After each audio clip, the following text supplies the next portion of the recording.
I know folks say, oh, they're just cleaning up this place because all those fancy leaders are coming into town. That's true, because it's true. Just when you thought Gavin Newsom couldn't say anything dumber, he goes and says something just like that. The fine people that brought you Gavin Newsom's greatest hits and Swalwell stinkers proudly presents Gavin Newsom's Greatest Hits, Volume 2. We promote and celebrate and reward the employee that screws up the most. We want to go after those organized teams of folks. You have more resources than ever, and you have more support than ever. So it's time to do your job. But you know what? You got to control the controllables. You got to control what you have to control. I made a bad mistake. Instead of sitting down, I should have stood up. I try to walk my kids to the park and have a difficult time navigating the sidewalk. $380 later, and I was like, why am I spending $380? Everyone can walk the hell right out. And who could forget these classic Newsom tantrums? Off the record, I'm amazingly disappointed. Amazingly. I just am, personally, you know? Thank you very much. That was a great cheap shot. You can't help yourself. Gavin Newsom's Greatest Hits Volume 2 can be yours for only $19.95. But wait, there's more! Act now and get Gavin Gets Wrecked, absolutely free. No access to a checking account or an ATM. Things we take for granted. They don't have a checking account. What's wrong with them? And well, because they don't have the resources to sock those things away. Why do we have them? This is an app where they plot the human feces that are found on the streets of San Francisco. If you can't trust Gavin with his best friend's wife, how can you trust him with your state? Order Gavin Newsom's Greatest Hits by calling 1-916-445-2841. Gavin Newsom's Greatest Hits, not available in stores. Please allow 4 to 6 weeks for delivery. Money back guarantee. Please, for the love of God, keep this guy out of the White House. And that's it. A few moments later. Phillips 66 is shutting down its Los Angeles refinery this week, and California is about to lose 139,000 barrels per day of gasoline production. What? The Wilmington facility will idle units in phases through December, and the entire operation will be permanently offline by year-end, according to sources who spoke with Reuters. That is 8.3% of California's total refining capacity disappearing in the next few weeks. 600 employees and 300 contractors are losing their jobs by December 31st. Phillips 66 says only a handful will be reassigned to the company's marine terminal operations. That is 900 families affected right before the new year. Flashback. 557,000 people at 30,000 locations. This is a big deal. $20 an hour. 80% of the workforce are people of color. 2/3 are women. The majority are breadwinners. And we have the opportunity to reward that contribution, reward that sacrifice. Meanwhile, we had walked up and those close signs, that was it. 20 employees in Lemoore were let go today because the owner says he could not afford to pay them with that increase. Now employees are upset, saying they were blindsided when coming into work. Fox 26 reporter Sophia Lesios explains why those employees were in disbelief. Sophia, what a surprise. Yeah, Monty, former employees tell me that at first they thought it was an April Fool's joke, but that quickly changed when their boss handed them their final check. I was so caught off guard. We had no type of notice, no type of warning even. The owner had told me Happy Easter. Employees at Foster Freeze in Lemoore say they're now out of a job. We had gotten a text in the group chat that we were shutting down, and I completely thought it was an April Fool's joke. Turns out he wasn't the only one. Did you guys think that this was an April Fool's joke? Yes. Yes. Yes. I thought, you must be joking. You must be playing with me. But this was no joke. By the time I got here, there was people in uniforms ready to start their day, not knowing that that would be their last check. Monica Navarro, the former assistant manager, says when she got to the restaurant in the morning, the locks were being changed and employees were handed their final check. I had walked in and he had just immediately was like, you guys are out of a job. I'm sorry. While we were there at the Foster Freeze restaurant, owner Lauren Wright was walking out. I tried to get a statement. I think he's going to take off before we even get a chance to talk to him. Excuse me, Lauren? But he quickly drove off. Moments later, I gave him a call. Your call has been forwarded to an automatic voice message system. He did not answer, but did send a text saying in part, I couldn't survive the mandated wage increases. Last thing I ever wanted was to close down. But by Friday night, I knew I was most likely not going to be able to stay open, but I didn't want to ruin their Easter Sunday. All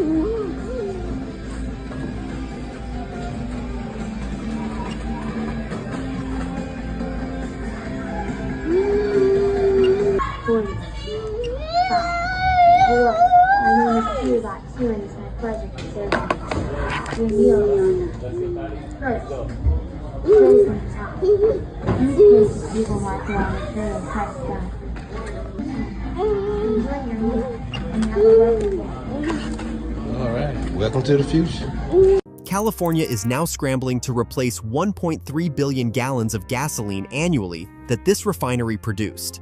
The state currently imports about 1.1 billion gallons per year, which is 8% of its supply. With the Phillips 66 closure, that import dependency jumps to 17%, according to Skip York, chief energy strategist for Turner Mason & Company. Here is what Californians need to understand about where their gas will now come from. Vessel tracking data from Kepler shows California hit a 4-year high in May 2025, importing 279,000 barrels per day. 70% of those imports came from South Korea and other Asian exporters. We are talking about 187,000 barrels per day just from Asia. The remaining imports are coming from some unexpected places.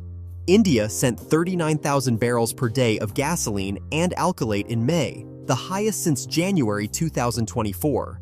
California even started importing from the Bahamas, which shipping experts say is typically too expensive to make economic sense. One gasoline trader explained that sailing a tanker from Texas to California via the Bahamas usually does not work financially, but the refinery outages opened up the arbitrage to the West Coast from everywhere. A gasoline tanker voyage from Singapore to California takes 30 to 40 days, according to York.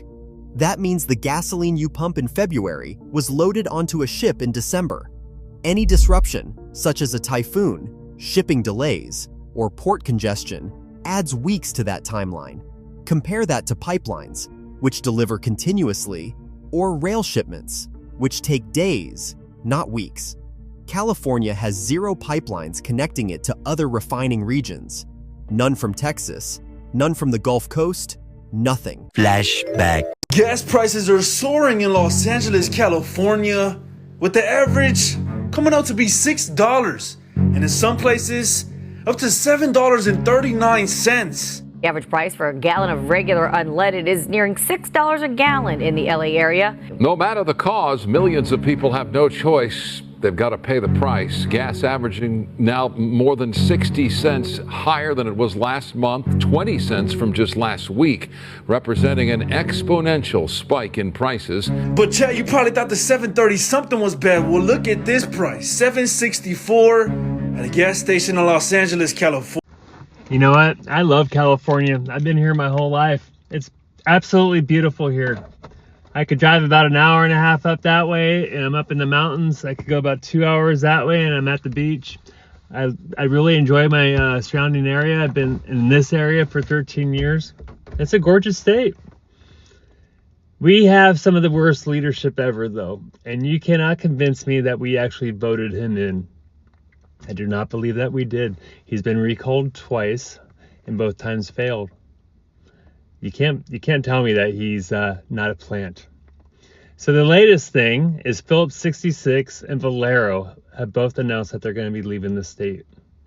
One of them is in October this year, and the other one will be in 2026. The speculation is that gas prices will increase by 75%. They're saying maybe $8.43 a gallon. I have a couple more years and then I can leave. That's all I can say. California's new import dependency creates multiple import and vulnerability points. 22.3% of California's foreign crude comes from Iraq, 16.9% from Ecuador, and 16.4% from Saudi Arabia. Any disruption in these countries directly impacts California's supply. Tankers must navigate potential choke points like the Strait of Malacca or weather events in the Pacific. The February 2025 fire at PBF Energy's Martinez Refinery demonstrated this vulnerability when California had to import emergency supplies from South Korea and the Gulf Coast at premium prices. With refineries operating at near full capacity and minimal buffer between supply and demand, any unexpected disruption causes immediate price spikes.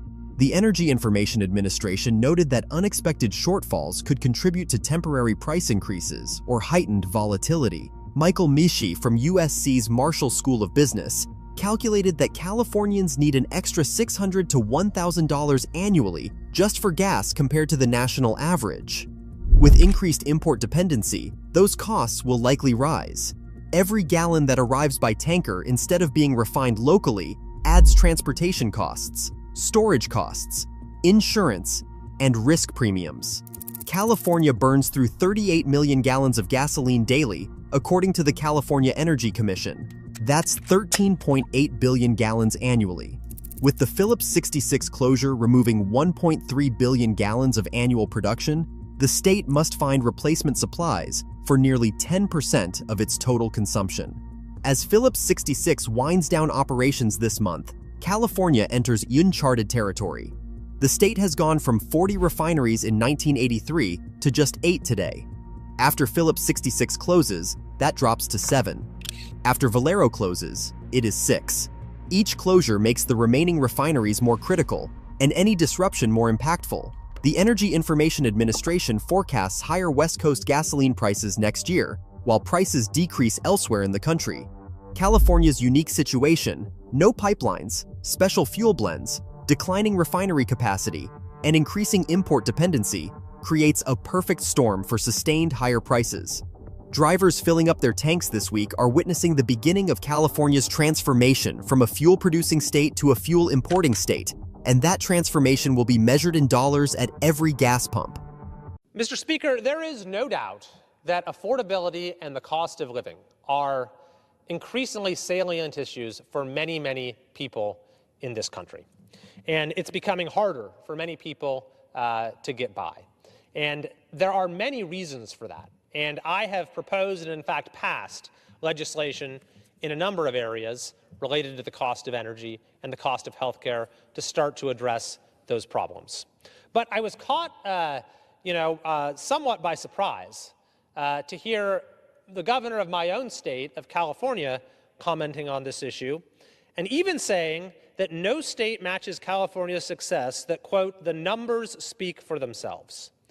So I thought I would go through what some of those numbers are when it comes to the lack of affordability in the state of California, because I think it offers insight into steps that we could take nationally to make life more affordable for folks not only in California, but across the country. And the basic gist of it is to do exactly the opposite of what California has done. So Newsom says the numbers speak for themselves. Here are the numbers. California has the highest gas prices in the entire country. Number one out of all 50 states. It's not even close. You can drive a few miles from here in Maryland, which is another blue state, by the way, and you'll get gas for $1.50, $2 cheaper at least. You can go to Hawaii, which is an island state after all, and you'll get gas for 20 cents cheaper than you do in California. The cost of electricity. California is number one in the country. The New York Times recently published a map showing how much electricity rates have increased over the last several years, which tracks during the time that Gavin Newsom became governor. California saw by far the biggest increase in electricity costs of any state in the country. Water bills. California ranks first or close to it of any state in the country for how much we pay for water. The cost of housing. California is number one in the country for the median cost of a home, actually number one in the continental United States. Hawaii is a little more expensive there. Taxes. California is number one, has the highest income tax rate of any state in the country, as well as the highest gas tax rate of any state in the country. Government spending and debt are so much higher in California, and that relates to affordability as well, because of course it means that we have to get more money in taxes and fees. It also means that the infrastructure that supports businesses is inadequate, which raises their cost of living, which results in higher costs to consumers. Not to mention California being the worst business environment of any state in the country. It's repeatedly been rated as having the worst litigation environment as well, which means that those costs are passed on to consumers too. Insurance. When it comes to fire insurance, in many parts of our state, you pay more than you pay just about anywhere in the country because of the catastrophic fires that have done so much damage and because of the way the insurance issue itself has been mismanaged. So what is the lesson here? Well, number one, the lesson is California needs to change its own policies. But number two, we can learn from California's failures as we enact reforms at the federal level to improve the quality of life and affordability for folks throughout the country. So when it comes to gas prices, it's no mystery what's happened. California's taxes and regulations and insistence on special fuel blends have caused costs to go up inordinately. And this, by the way, doesn't even factor in that we have 2 refineries that are about to close. Fortunately, we just passed legislation here in Congress to address partially this issue of refineries. There's one study from USC that says that by the end of next year, Californians could pay $8 for gas. Electricity. California has passed all kinds of regulations that no other state has, at least not to that extent, that restrict the supply of energy in our state. And by the way, it's done ostensibly in the name of the environment, but California's policies have been incredibly damaging to the environment as well. Just in 1 year, for example, the catastrophic wildfires that our state had erased all of the emissions reductions from the prior 16 years. In fact, it erased them 2 times over because of our state's very poor policies when it comes to forest management, which goes to the insurance issue as well. That's why I'm very proud to sponsor the Fix Our Forests Act, which allows for more effective forest management, which will stop catastrophic wildfires, which will make it so we don't have to keep raising the price of insurance. That has passed the House of Representatives with bipartisan support, and it's time for the Senate to pass it as well. When it comes to the cost of housing, we've seen how California has piled on fee after fee after fee so that a project costs tens of thousands of dollars before you even break ground. And even worse, we've seen how California has allowed frivolous lawsuits to delay projects for years and for decades. That all gets baked in to the price of the home, and that's why I'm sponsoring a number of measures here to try to make housing more affordable. Of course, the tax issues speak for themselves. So we have a lot we need to do to continue to make life more affordable for Americans. We have seen some progress in certain areas when it comes to the price of gas across the country, when it comes to the supply of energy, and some other issues. But unfortunately, people in my state are bearing the brunt of it. So I would again encourage the leaders of our legislature and the governor to chart a different course, to start actually working for the people of California. This is why, by the way, we have the highest real poverty rate in the entire country, is because the cost of living is so high and the economic opportunity is so low. We actually have the highest unemployment rate in California as well. As the governor would say, the numbers speak for themselves. So I would encourage us here, not only for those of us in California to encourage a change in action on the part of our state's own leadership, but for Congress itself to follow the anti-Newsom playbook in making sure that we don't see costs across the entire country rise to the level that they have in California. So we're going to get started first by saying hello to our audience. Again, this is Jessica Jackson for John Anthony, and we want to thank John Anthony for giving us the opportunity to be on the radio. And we're here at 560 AM, 92.7 FM, and 1400 AM for our Detroit, Michigan audience. We're going to take call-ins, and of course our number to call in is area code 312-642-5600. But before we get started, we want to be able to say hello to our audience. So we're going to start with our president and founder, Zoe Lee. Say hello to the audience, Zoe. Hello, family. And shout out to John Anthony for giving us this opportunity. He is in Israel. Israel, right? Oh. Yeah, so Shout out to John Anthony for giving us this opportunity. I appreciate it, and I feel at home because I'm next to my Danny, and then right across from me is the one who started it all with me, Miss Jessica Jackson. All right. Okay, next we have with us, as I said, Danielle Carter, a.k.a. Danny C., and she's the vice president of Chicago Flips Red. Say hello to our audience, Danny. Hello, my beautiful, beautiful American family. I love you guys so much. Well, we're excited.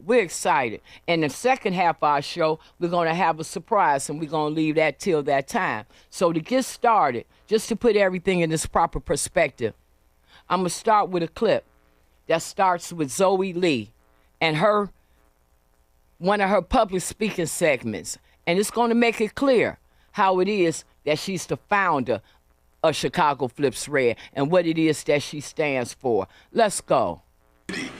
Because, look, his attack, let's be very clear, the president-elect, former President Trump, his threat is not just towards new arrivals and undocumented families. His threats are also against black families. He has a vision to destroy public education. So when he talks about Project 2025 and dismantling public education, we're talking about a system that has been designed to create leveling opportunities for families who are descendants of slaves. Surely going to... You always want to use black people in your press conferences, but don't do nothing for black people in Chicago. You already know why I'm here, and I've been coming here for a year. Before I even knew who you was as a mayor, you was dipping off, going to sides when I was out there protesting. You have corporate counsel right next to you, Mary Richardson Lowry, who has no idea what she's doing, because if she would have told you to settle my case. Okay? So yeah, you can look the other way and roll your eyes and do all that stuff, but you do not care about the black Chicago citizens. Okay, you're trying to push this socialist agenda in this capitalist society. In 2019, when you was head leadership with CTU, y'all did a little GoFundMe and went over to Venezuela because y'all already knew what y'all were going to do with bringing them all over here, right? So you're pushing this agenda with the illegal immigrants because y'all done stole all their money because you thought that after that $51 million that the feds gave you back then, that Biden was going to keep sending y'all money. But as you know, Biden is the real racist, the one that y'all say Trump is. Biden been racist. Biden been racist for a long time. He just popped up with Obama as the vice president and everybody just forgot. Okay, you have no idea how how to govern. 2026, 2027, we're going to get you out, Tony Preckwinkle out, J.B. Pritzker out, Kwame Raoul out, and probably half of the disgraced 50 out too. And the disgraced 50 is the alderman. Okay, my case should have been settled. They stealing black people's property and land in the city of Chicago, and they've been doing it for a very long time. Okay? Majority of the people that work for the city of Chicago and Cook County are realtors or part of real estate agents. That is a conflict of interest, so that's why y'all keep stealing our property and our land. And y'all think that it's going to be okay and it's going to keep happening. It's not going to happen. It's not going to keep happening. We have a new Department of Justice, and at the end of the day, we have people that are running for office. Thank you very much. That's Zoe Lee. And I played the first part of our illustrious, as they call him on YouTube, the illustrious Mayor Brandon Johnson, so that you would be able to put it in proper context, what it is and who it was that she was talking to. Zoe, tell the audience what made you make those public comments that particular day. Oh, man. Ooh, that's one of my greatest hits. Yes, it is. Yeah, I didn't even know I said all that. Ooh, shout out to me. You know, Miss Jessica, I felt so good to be able to, I think that was right after Trump won the election. Yeah. And I felt very good and like just, I guess, vindicated that like, woo, like, cause if he did not, you know, and to hear they started like, it started getting on steroids about Project 2025 and how that was going to, you know, destroy us and destroy, you know, the descendants of enslaved when you're mixing them with your you're being manipulative when it comes to the illegal aliens and, you know, just trying to make it like, you know, you're going to be sorry because you know that it's over because, you know, Donald Trump won and he won. It was too big to rig. So I feel like he was just talking every other day about Project 2025 and how, you know, it was going to destroy, you know, the Black Chicago. And it's like, no, you destroyed Black Chicago when it came to the illegal aliens because you guys purposely had an agenda, and that agenda was to destroy the little bit of the South Side and the West Side that still had homeowners and still had property and land. So I felt good, you know, going to him and Mary Richardson Lowry, who also, you know, was installed. You know, I just realized that they really are bad people. But I felt a sense of hope when Donald Trump won. Yeah. Well, when you say that, that takes us back to the reason why Chicago Flips Red started in the first place. And I think that the audience needs to get a clear understanding of where Chicago Flip Red's base came from. As you mentioned before, you and I started Chicago Flips Red without the concept of Chicago Flips Red being an actual T-shirt or a hat, a slogan. It was the mindset about what you just mentioned. We went there dealing with the issue of real estate, the issue of property being taken. We realized, I know that I did, that illegal immigration was not the only thing that was pushing us out of our communities. But because of the probate process that I was experiencing based on my mother's estate, which a lot of you have heard about, started this. And it started it for Zoe. When we come back from commercial break, we're going to dig a little deeper into that, how Chicago Flip Red got started, what the issue with your mother's property that you were referring to in this clip. And then after we examine that some, then we're going to hear from Danny C., and she's going to tell us about how she got involved with Chicago Flip Red. And we're going to take it from there. Good show. So we're back with Black and White Radio. And we're here with Chicago Flips Red, my sisters that's ready to do the work for the Republican Party.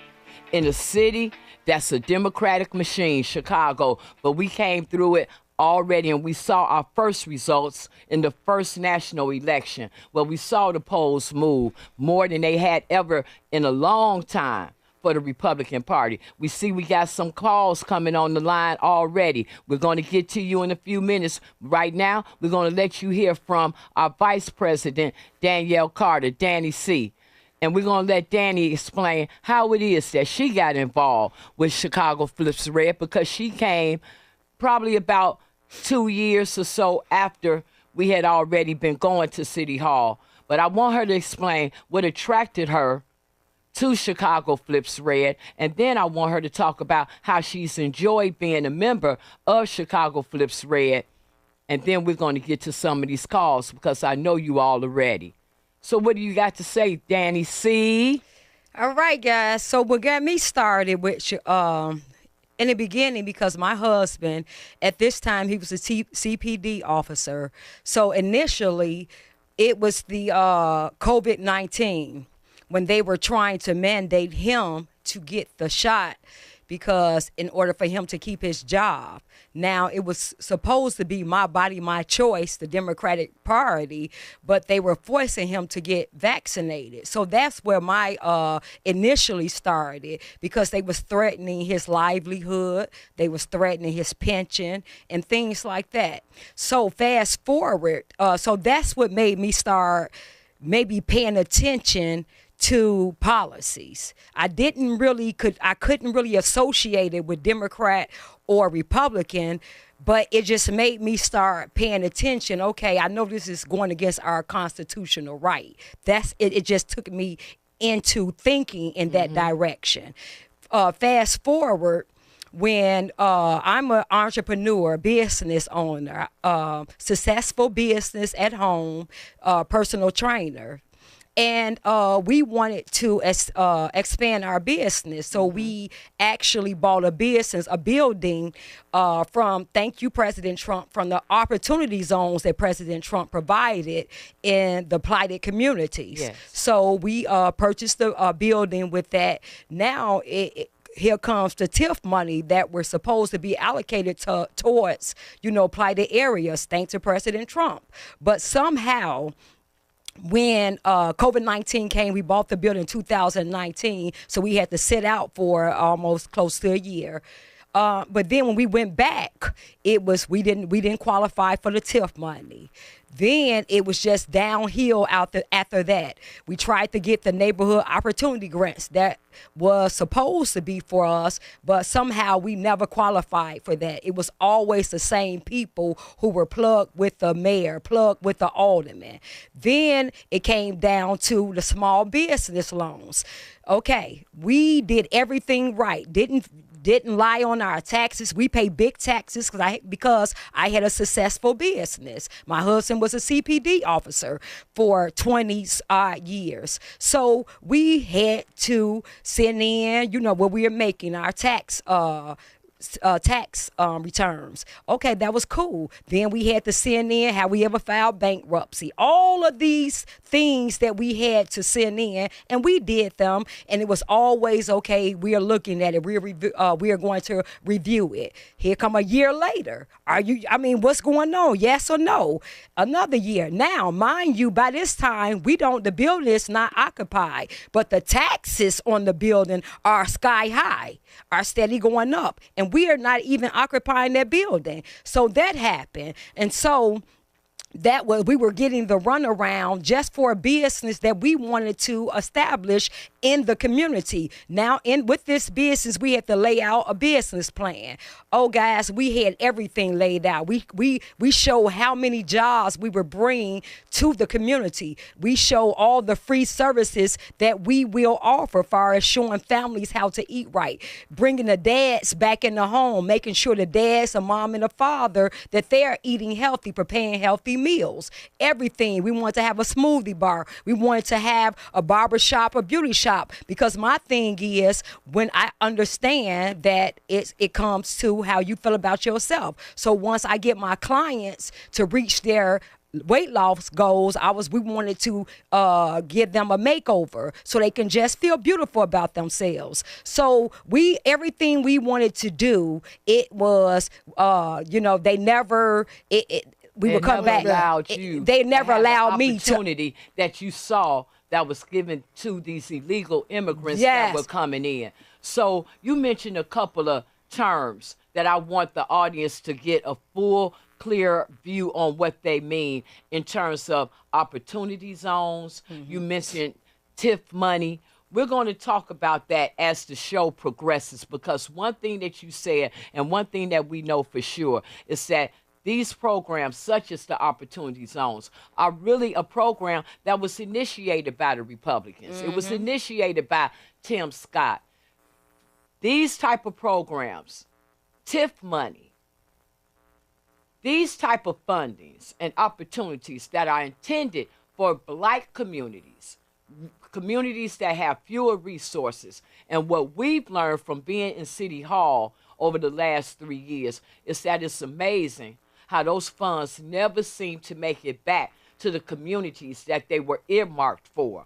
And we left off with a phone call and then we're going to take a couple of more calls. But before we do, I want to circle back to Zoe, and then we're going to go back to Danielle about how she got started, because that was very good that she gave the back information about how it is that she came to need assistance from an organization or from a group, or to be able to feel like she had someone that heard the concerns and could identify with the concerns that she had. And I think that that's good, because when people talk about supporting Chicago Flips Red, a lot of times they have the mindset of supporting the organization. I tend to advise people to look at your own personal situation. Look at how policies or politics or a situation is impacting you personally. And when you look at that, that will give you the desire and the drive to get involved, to take a stand. And it will put the fuel in your belly to make you push against odds when sometimes it may even seem impossible. That's what started Chicago Flips Red. Zoe, would you agree with that? Yes, Miss Jessica. Yes. You're just going to say yes, Zoe. Well, I'm just saying yes. I want to first say that I've never had a victim mindset. Mm-hmm. And I'm saying that to say because for some reason, the illusion or what is given out here is that black people are oppressed, and I'm not oppressed. I was never oppressed. My mother gave me a great life, and that's why I fight the way I fight when it comes to my mother, and the love that I have for my mother. The city of Chicago unlawfully demolished my family's building. It was a building that's been in my family since the 60s. My godfather, Leroy Singleton, and his brothers owned the Sandpiper Lounge, 7954, 7958 South Halsted. It brought a lot of jobs to the community. It brought money to the community.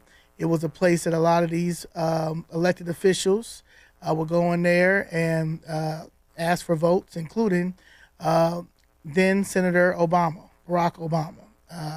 My godfather has pictures with all these people.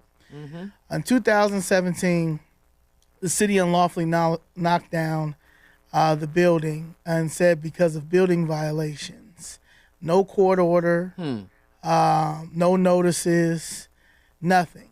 And when my mother said, you guys cannot do that, instead they just ignored her and made my godfather homeless, and my mother's investment went down the drain and sent her to public housing. Situations that we've seen unfold way too often since we've been at City Hall. We're going to dig even deeper into that as the show continues.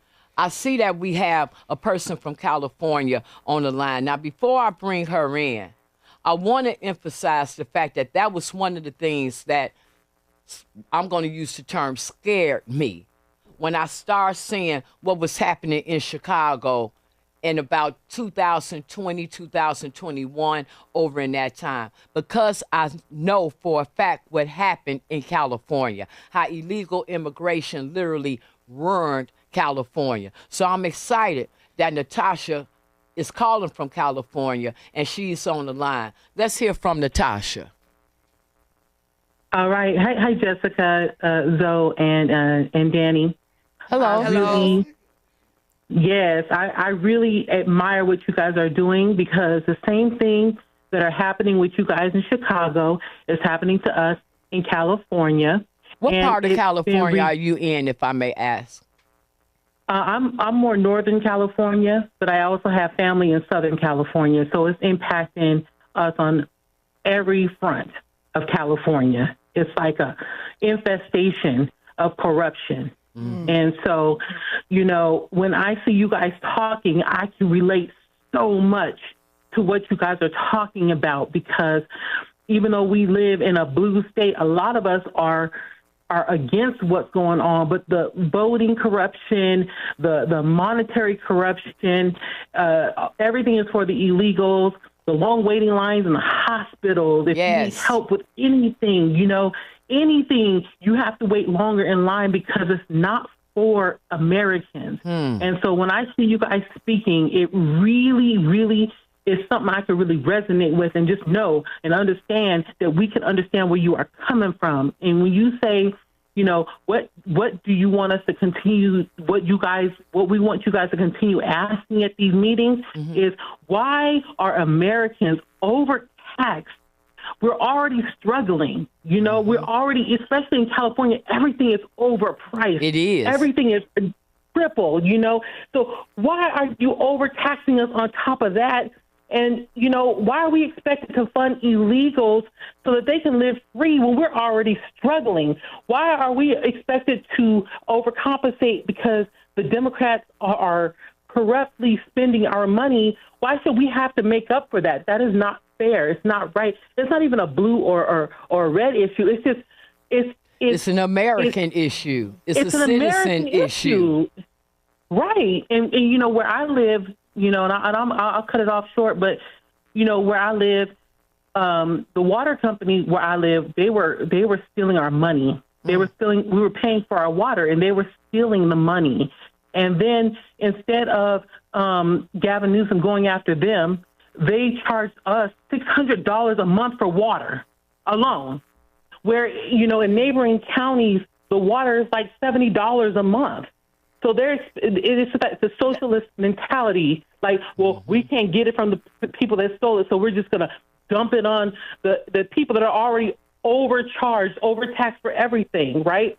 So it's just a level of corruption. We reached out to Gavin Newsom, and Gavin says there's nothing they can do because it's not an emergency. But then we see him all on the news talking about what he's going to do for the illegals, and he's going to give all these illegals extra money, and he's going to give all these illegals extra funding, and we're going to make sure that they have extra SNAP. And we're drowning. You know what I mean? And we're doing it all by the book, just like what Danny was saying. You do everything by the book. You cross all your T's, you dot all your I's, and they still come and they rape you, and they don't care. And you're absolutely right, Natasha. And I'm glad that you voiced that. And that's why I let you get that whole frustration out. Because we in Chicago, if this doesn't stop, it will be exactly like what you're saying happened in California. And Chicago is a beautiful city. We do not want that to happen to our city. So thank you for that call, Natasha. That's it. Even what's the name had to come out about Gavin? Holly Berry. Back in my great state of California, my very own governor, Gavin Newsom, has vetoed our menopause bill, not 1 but 2 years in a row. But that's okay, because he's not going to be governor forever. And with the way he's overlooked women, half the population, by devaluing us in midlife, he probably should not be our next president either. Just saying. I need every woman in this country to fight with me. But the truth is, the fight isn't just for us women. We need men too. We need all of the leaders, every single one of you in this room. This fight. Halle Berry. Yeah. Yes. Yeah. She might want coffee. No, you got coffee. No, I'm good. Yeah. Oh, water? No, I'm good. Yeah, you gotta get some water? Yeah, I gave that to her, yeah. Oh, no, you could. I just brought it for you because I know you wanted it and you left it. Oh, you got it. What's that? Her water. Oh, she the water. Oh, yeah, guys, we gotta fight. No, she got water. Like the caller, I don't know. You want water? No, I'm good. I don't know if you heard the caller from California. Hey, great job, man. First hour just like that. Yeah, man, you got the you got the voice for it. Look at all these calls. Yeah, you maxed out the what do you call it? The board. So. The board. So the caller from California, guys, we gotta wake up for Chicago and save Chicago because it's going to turn into another California. So I don't know if you heard the caller, but she was talking about how bad it is in California. So that's what we're fighting, guys. We cannot let that happen in Chicago. When it's time to go, you can choose how. You can wait for enforcement, or you can leave on your terms. The CBP Home app lets you self-deport with dignity, directly and securely. Don't wait. Decide how it ends. Crying harder. Crying harder. Trump is your president. Crying harder. Crying harder. Trump is your president.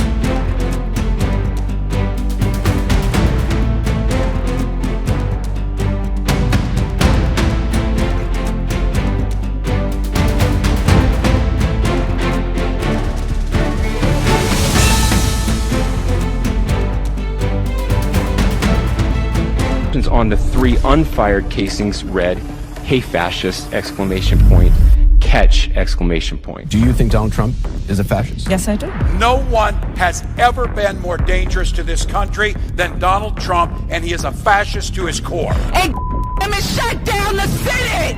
We are at war! We're in a war right now. We are at war. So you have to be willing to do whatever is necessary in order to save the country. And that's why the gloves are off. Donald Trump and the MAGA Republicans represent an extremism that threatens the very foundations of our republic. And yes, there are many threats to democracy. We see it with these extreme candidates. I just don't even know why there aren't uprisings all over the country, and maybe there will be. You can only push people so far, and then they start to take matters into their own hands. What the American public want is for us to bring actual weapons to this bar fight. This is an actual fight. You know, this is literally call to arms. The MAGA movement is a threat. But Michelle says that, when they go low, we go high. No. With all due respect, if they go low, we don't go high. When they go low, we kick them. We take them to the mud and choke them out. And make sure that they stay down. And you know what? Kick them when they're down, because they deserve it. Get up in the face of some Congress people. We are going to be in your face. We are going to be on your... We have to fight this in the streets. We're going to fight it in the streets. It's time to step out of your comfort zone and step out into the streets. To our Republican colleagues, if you do not see the light, we will bring the fire. Resist! You and your little friend off of Twitter. Y'all about to find out. And if you see anybody from that cabinet in a restaurant, in a department store, at a gasoline station, you get out and you create a crowd. And you push back on them. And you tell them they're not welcome anymore, anywhere. He's not going to have a third term. He may not finish this term. Yes, the last few days you woke up thinking there might be news. Just saying. Just saying. There will be news sometime. Just so you know, there will be news.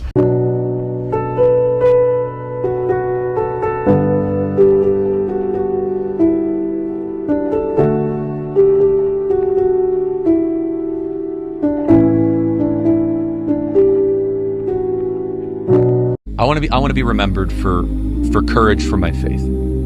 That would be the most important thing. Most important thing is my faith in my life.